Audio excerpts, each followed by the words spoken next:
الحمد لله الذي هدانا لهذا وما كنا لنهتدي لولا أن هدانا الله. الحمد لله حمدا كما ينبغي لجلال وجهه وعظيم سلطانه. أشهد أن لا إله إلا الله وحده لا شريك له، وأشهد أن سيدنا وحبيبنا ومولانا محمد صلى الله على آله وأصحابه وأهل بيته أجمعين والتابعين لهم بإحسان إلى يوم الدين. أما بعد.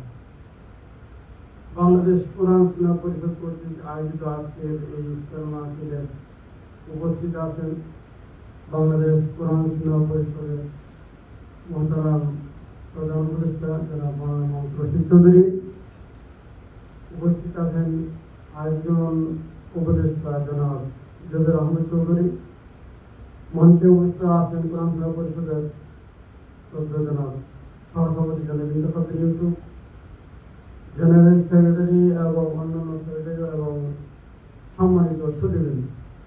আসসালামু আলাইকুম ওয়া রাহমাতুল্লাহি ওয়া বারাকাতুহু।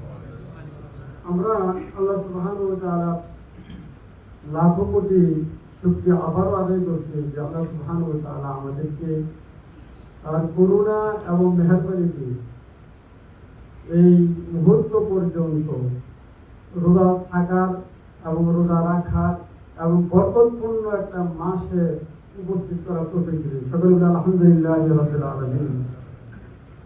আল্লাহ রাসূল সাল্লাল্লাহু আলাইহি ওয়াসাল্লাম ঘোষণা করেছেন এই মাস সংক্রান্ত বিষয়ে, ফুতিহাত আবওয়াবুল জান্নাহ ওয়া গুল্লিকাত আবওয়াবুন নিরান।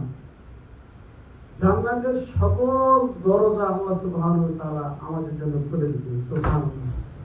জাহান্নামের দরজা বন্ধ রাখছেন। আমরা ইনশাআল্লাহ একটু পরেই মাহবুবের দরবারে এই আবৃত্তিটুকু করব, আল্লাহ সুবহানাহু ওয়া তাআলা যেন আমাদের জন্য সকল সময়ের জন্য চিরতরের জন্য জাহান্নাম হারাম করে দেন এবং জান্নাতের দরজা যেন আমাদের জন্য খুলে দিতেন, আর যেন বন্ধ না করেন। সম্মানিত সুধীবৃন্দ, আমরা আসলে ইফতারের পূর্ব মুহূর্তে কথা খুব লম্বা বলা যাবে না, কথা তো অনেকই ছিল। শর্ট একটি বিষয় আমি আপনাদের দৃষ্টি আকর্ষণ করছি যে আল্লাহ সুবহানাহু ওয়া তাআলা আমাদের অনেক দয়া করে মেহেরবানি করে আমাদেরকে এই রমজানে পৌঁছে দিয়েছেন। আপনি নিজে সাক্ষী, আমি সাক্ষী, সকলেই সাক্ষী। গত রমজানে আমাদের সাথে অনেক মানুষ রোজা ছিল, আমাদের সাথে উপস্থিত ছিল, আজকে তারা অনেকেই নেই। আল্লাহ সুবহানাহু ওয়া তাআলা মেহেরবানি করে আমাদেরকে হায়াত দীর্ঘ করে দিয়েছেন। আল্লাহ আমাদের আরো হায়াত দীর্ঘ করে দেন, যেটা আরো বেশি বেশি রমজান পাই, আরো বেশি বেশি ইবাদত করতে পারি। আল্লাহ রাসূল সাল্লাল্লাহু আলাইহি ওয়াসাল্লাম হাদিস থেকে জানা যায়, একজন মুমিন, একজন মুসলিম যত তার হায়াত বেশি হবে তত তার নিয়ামত বাড়তে থাকবে। সুবহানাল্লাহ। আর অপরদিকে কাফের মুশরিকের হায়াত যত বেশি হবে তার শাস্তির পরিমাণ তত বাড়তে থাকবে। আন্নামা নুমলি লাহুম লিয়াজদাদু ইসমা ওয়া লাহুম আযাবুন মুকিম। আমি তাদের তামলি করে দিয়েছি, অবকাশ করে দিয়েছি, অপরাধ করতেই থাকুক, লিয়াজদাদু আরো বাড়িয়ে দিক, এবং তাদের জন্য রয়েছে কঠিনতম আযাব। সুতরাং মনিবের দরবারে আমরা লাখো কোটি শুকরিয়া আদায় করছি আল্লাহ সুবহানাহু ওয়া তাআলা তার অনুগ্রহ এবং মেহেরবানি দিয়ে আমাদের এই রমজানে পৌঁছে দিয়েছে।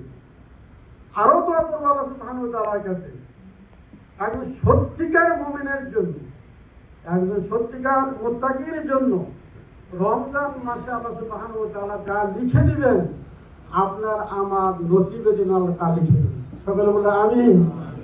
কারণ হাদিসে তো এটি আল্লাহ রাসূল সাল্লাল্লাহু আলাইহি ওয়াসাল্লাম বলছেন যে এমন অনেক রোজাদার আছে যার ফালাইসা লিল্লাহি হাজা আইয়াদা তুআমাহু ওয়া শারাবাহু। যে ব্যক্তি মিথ্যা ছাড়লো না, মাল্লাম ইয়াদা কাওলু যুর ওয়াল আমালা বি, ফালাইসা লিল্লাহি হাজা। যে ব্যক্তি মিথ্যা ছাড়তে পারলো না, মিথ্যা অভ্যাস ত্যাগ করতে পারলো না, মিথ্যা জাতীয় কাজ শেষ করতে পারলো না, আল্লাহ সুবহানাহু ওয়া তাআলার নিকট তার উপবাসের কোনোই মূল্য নেই।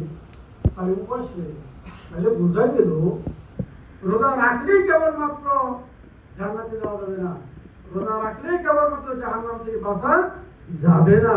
যদি আপনি আমি সেইভাবে রোজা রাখতে না পারি যা রাখছেন সেইদিন মুহাম্মদ সাল্লাল্লাহু আলাইহি ওয়াসাল্লাম বলেছেন।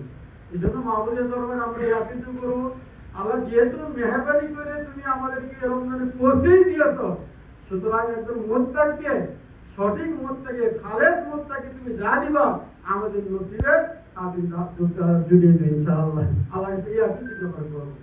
আল্লাহ রাসূল সাল্লাল্লাহু আলাইহি ওয়াসাল্লাম আমাদেরকে এই ব্যাখ্যাটাই দিয়েছেন যে তোমরা রোজা রাখো, শুধু খালি খানা পিনা ত্যাগ করে নয়, মাথা থেকে পা পর্যন্ত প্রতিটা অঙ্গ প্রত্যঙ্গের রোজা আছে, প্রতিটা অঙ্গ প্রত্যঙ্গকে আপনাকে হেফাজত করতে হবে। অফিস করলেন ঠিকই, অফিসে গেলেন ঠিকই, সেই গেলেন ঠিকই, কিন্তু অফিসে গিয়ে আপনি এমন কিছু কাজ করছেন যা মিথ্যার সাথে জড়িত। হাত দিয়ে আপনি লেখলেন যা অসত্য লেখলেন, মুখ দিয়ে বললেন অসত্য বললেন, পা দিয়ে গেলেন এমন এক জায়গায় গেলেন যে আপনার জন্য বৈধ ছিল না। সুতরাং সেখানে আপনি ফেল, আপনি সেখানে এই অরোজা দিয়ে আপনি জান্নাতে যেতে পারবেন। সম্মানিত উপস্থিতি, এরপরে যাকাত সংক্রান্ত বিষয়ে আমরা এতক্ষণ আলোচনা শুনতেছিলাম। দু একটি পয়েন্ট আমি শুধু বলবো। আল্লাহ রাসূল সাল্লাল্লাহু আলাইহি ওয়াসাল্লাম কি যাকাত সংক্রান্ত একটি আয়াত আল্লাহ নিজে নাযিল করেছিল, খুদ মিন আমওয়ালিহিম সাদাকাতান তুতাহহিরুহুম ওয়া তুযাক্কিহিম বিহা ওয়া সাল্লি আলাইহিম ইন্না সালাতাকা সাকানুল লাহুম আল্লাহু সামিউন আলিম। এই আয়াতটা গোটা পৃথিবীর নয়, পৃথিবী আল্লাহ রাসূলের সৃষ্টি থেকে শুরু করে এখন পর্যন্ত, এখন থেকে কিয়ামত পর্যন্ত বিশাল একটা সংবিধান আল্লাহ সুবহানাহু ওয়া তাআলা আমাদের সামনে পেশ করেছেন। একটা ম্যাপ তিনি দাঁড় করেছেন এই আয়াত দিয়ে। সেটা হচ্ছে কি, যে আপনি সম্পদ আহরণ করুন, সংগ্রহ করুন ধনীদের কাছ থেকে, ও তুরাদ্দু ইলা ফুকারাইহিম, এবং এটা ফকিরদের কাছে বন্টন করে দেন। উদ্দেশ্যটা কি? উদ্দেশ্য হচ্ছে এই তুতাহহিরুহুম, তাদের সম্পদকে পবিত্র পরিশুদ্ধ করার জন্য। সম্পদ আপনার, আর আল্লাহ সুবহানাহু ওয়া তাআলা নিজে বলছেন যে এই সম্পদের মধ্যে অন্যের সম্পদ যদি থাকে তাহলে সেই সম্পদ কি হয়ে যাবে? নাপাক হয়ে যাবে, অপবিত্র হয়ে যাবে। সুতরাং তুতাহহিরুহুম ওয়া তুযাক্কিহিম, আপনি তাদেরকে পরিশুদ্ধ করেন। এই যাকাত কালেকশন করা হবে। আমরা তো ভালো করেই জানি দুধ ভালো একটা জিনিস। আল্লাহ সুবহানাহু ওয়া তাআলা বলেন, ওয়া ইন্না লাকুম ফিল আনআমি লা'ইবরা নুসকিকুম মিম্মা ফি বুতুনিহি, যে একটা আল্লাহ সুবহানাহু ওয়া তাআলার পক্ষ থেকে একটা নিদর্শন, দুধ একটা গাভীর, মানে গাভীর যে ঘাস খায় সেই ঘাস এবং তার ময়লা আবর্জনার মধ্য থেকে তোমাদের যে সুপ্রিয় সুপানীয় একটা জিনিস তোমাদের জন্য আমি সৃষ্টি করি। বলে সুবহানাল্লাহ। সেটা হচ্ছে দুধ, লাবানান খালিসান, একবার একনিষ্ঠ দুধ। সেই দুধের মধ্যে যদি সামান্য সোনা পড়ে থাকে, দুধের পরিমাণ বেশি কিন্তু সোনার পরিমাণ কম, তাহলে কিন্তু সেই দুধটা বাতিল হয়ে যায়। আপনি কষ্ট অর্জিত অর্থ সম্পদ আপনি জমা করলেন ঠিক, শুধু কেবলমাত্র 2.5%, শতকরা 2.5%, আপনার 1 লাখে কেবলমাত্র হয় 5,000 টাকা। সেই টাকা আপনি দিতে পারলেন না, গোটা সম্পদটা আপনি কি করলেন? নষ্ট করে দিলেন। এই জন্য আল্লাহ সুবহানাহু ওয়া তাআলা বলেন, কুল্লা ইস্তাবিল খাবিস ওয়া তাইয়িব ওয়ালাউ আ'জাবাকা কাসরাতুল খাবিস। খুব ভালো করে শুনে নাও, সাবধান, ভালোর সাথে খারাপ কিছু মিশাইও না। ওয়ালাউ আ'জাবাকা কাসরাতুল খাবিস, দেখতে যদি তোমার খাবিসটা অনেক সুন্দর হোক না কেন, সম্পদ অনেক বেশি দরকার, বিল্ডিং অনেক বেশি দরকার, আমার প্রপার্টি আরো দরকার, বিল্ডিং আরো দরকার, তোমার কাছে খুব ভালোই লাগতেছে, লা ইস্তাবিল খাবিস, দান তুমি এই সম্পদ অর্থাৎ মিলাই।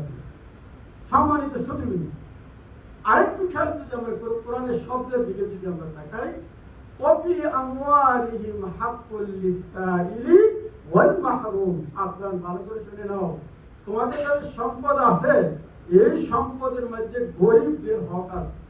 তাহলে আপনার টাকা আছে, আপনার পকেটের মধ্যে একজন গরিবের হক আছে, আপনি তাকে নিয়ে খুব বাহাদুরি দেখাচ্ছেন, সুযোগ নাই।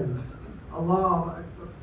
সম্মানিত উপস্থিতি, তাহলে বোঝা গেল আপনি তো টেররিস্টকে খুব গালি দেন, আপনি তো তাকে অসম্মান করেন। একজনকে যদি টাকা কেড়ে নেওয়া হয় তাকে আমরা সন্ত্রাসী বলি, চোর বলি, ডাকাত বলি। শুনতে যদিও খারাপ শোনা যায়, যারা যাকাত দেন না, যারা যাকাত সঠিকভাবে আদায় করে না, তাদের অবস্থা ঠিক এরকম। ওরা একজন হাইজাকার গুলি করে অথবা ছুরি মেরে টাকা নেয়, আর আপনি আমি যারা জাকাত সঠিকভাবে দেয় না তাদের অবস্থা এরকম। একজন সন্ত্রাসী যেমন পছন্দ করে না, ইসলামী সরকার ইসলামী গভর্নমেন্ট কখনো এই অবস্থায় থাকতে দেয় না। এই জন্যই বলা হয় জফি আমওয়ালিহিম হাক্কুল লিসাইলি ওয়াল মাহরুম, তোমার সম্পদের মধ্যে তাদের হক রয়েছে। সম্মানিত সুধীবৃন্দ, এরপরে যে বিষয়টা আমি বলতে চাই সেটা হচ্ছে এই, আল্লাহ রাসূল সাল্লাল্লাহু আলাইহি ওয়াসাল্লাম সব কোরআনে স্পষ্ট বলছেন, ইয়াউমা ইউহমা আলাইহা ফি নারি জাহান্নাম ফাতুকওয়া বিহা জিবাহুহুম ওয়া জুনুবুহুম ওয়া যুহুরুহুম হাযা মা কানাতুম লিআনফুসিকুম ফাযুকু মা কুনতুম তাকযিবুন। যারা যাকাত আদায় করবে না, একটা সুন্দর শব্দ আল্লাহ বলছেন, ইউহমা আলাইহা ফি নারি জাহান্নাম ফাতুকওয়া বিহা জিবাহুহুম ওয়া জুনুবুহুম ওয়া যুহুরুহুম। এদিকে কেন বললেন যাকাত না দিলে কাকড়াও করো, অন্যান্য মানে অপরাধী করলে যে শাস্তি হবে সেটা আল্লাহ সুবহানাহু ওয়া তাআলা এই ঘোষণা করছে যে তাদের ধরো, পাকড়াও করো, শৃঙ্খলিত করো, জাহান্নামে নিক্ষেপ করো। জাহান্নামে এই যাকাত যারা দিবে না তাদের প্রসঙ্গে আল্লাহ সুবহানাহু ওয়া তাআলা ভিন্ন শব্দ ইউজ করছে, কি ইয়াউমা ইউহমা আলাইহি ফি নারি জাহান্নাম ফাতুকওয়া বিহা জিবাহুহুম ওয়া জুনুবুহুম ওয়া যুহুরুহুম, যে তাদের পার্শ্বদের সেদ্ধ দেওয়া হবে এবং তাদের পিঠ দেওয়া হবে এবং তাদের পিঠ সব সেট দেওয়া হবে জাহান্নামের আগুনে।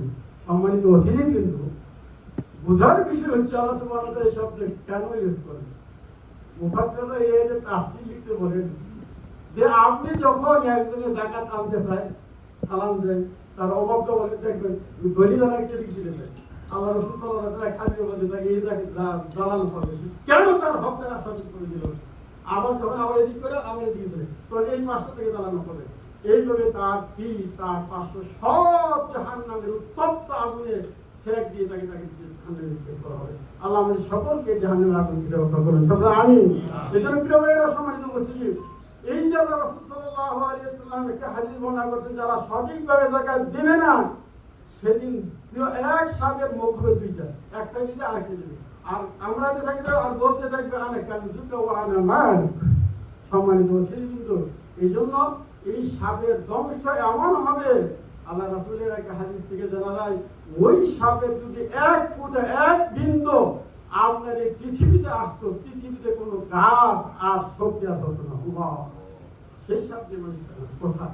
এই জন্য আজকে বাংলাদেশ কোরআন সুন্নাহ পরিষদ আপনাদের এই আহ্বানটুকু মানে জানাতে চাই, যাকাত এটা ঐচ্ছিক ইবাদত নয়।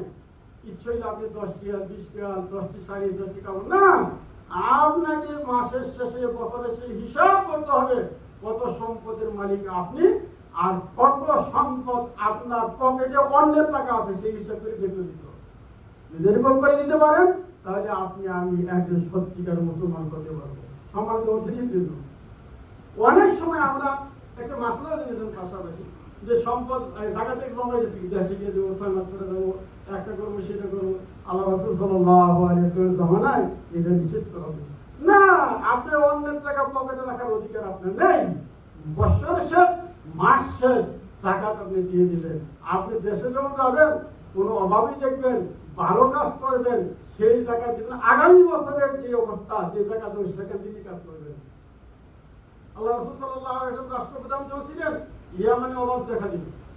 এই অভাব দেখার পরে আল্লাহ রাসূল সাল্লাল্লাহু আলাইহি ওয়াসাল্লাম আপনার মদিনার বড় বড় সাহাবীদেরকে আহ্বান করলেন আর বললেন যে তোমাদের কার কত জাকাত আছে, জাকাত দিতে হবে। এখন আপনার আমার মতো তো তারা জাকাতের টাকা জমাই নেই। সকল সাহাবা বললেন, ইয়া রাসূলুল্লাহ, আমাদের কাছে জাকাত নাই। তিনি বললেন, আগামী বছর তোমার জাকাত দিব, ওখান থেকে নিয়ে আসে, অ্যাডভান্স করে নিয়ে আসে।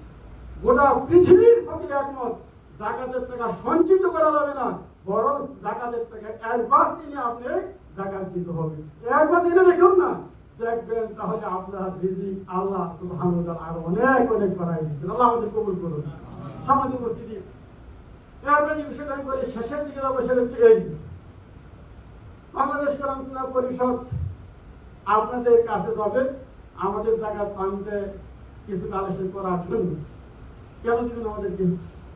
আমরা আলহামদুলিল্লাহ সুম্মা আলহামদুলিল্লাহ সততা 100% সেই প্রমাণ আমরা দিতে পারছি, আলহামদুলিল্লাহ।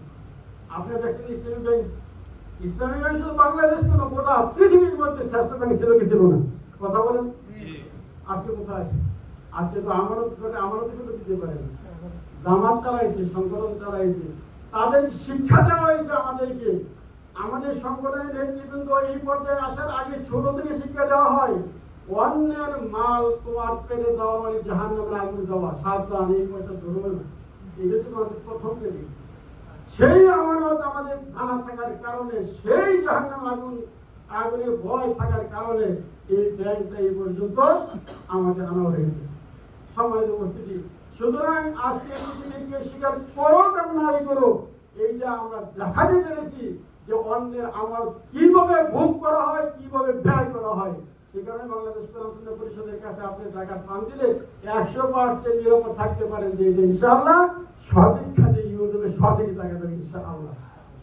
সম্মানিত উপস্থিতি, শুধু কি এখানে সরকারি ব্যবস্থা আমরা ছিলাম, আমাদের গুরুত্বপূর্ণ দুইটি মন্ত্রণালয় আমাদের হাতে ছিল, শিল্প মন্ত্রণালয় এবং সমাজ কল্যাণ মন্ত্রণালয়।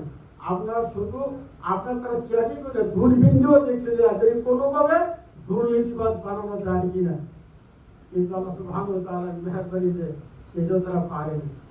সম্মানিত সুধীবৃন্দ, ইফতারের পূর্ব মুহূর্ত সবাই একবারই শেষ।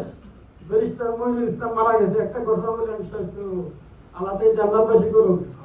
আল্লাহ সাক্ষী, আমি আল্লাহকে সাক্ষী দিয়ে কথা বলছি। সেটা হচ্ছে তাকে সাংবাদিকরা জিজ্ঞেস করা হয়েছিল সে সময় আপনি এক করার পরে যে শুধু খালি দুই দলের নাম নিয়ে গেছে, এদেরকে ধরেন, জামাত শিবির ধরতে পারেন না, এদেরকে ধরেন না কেন?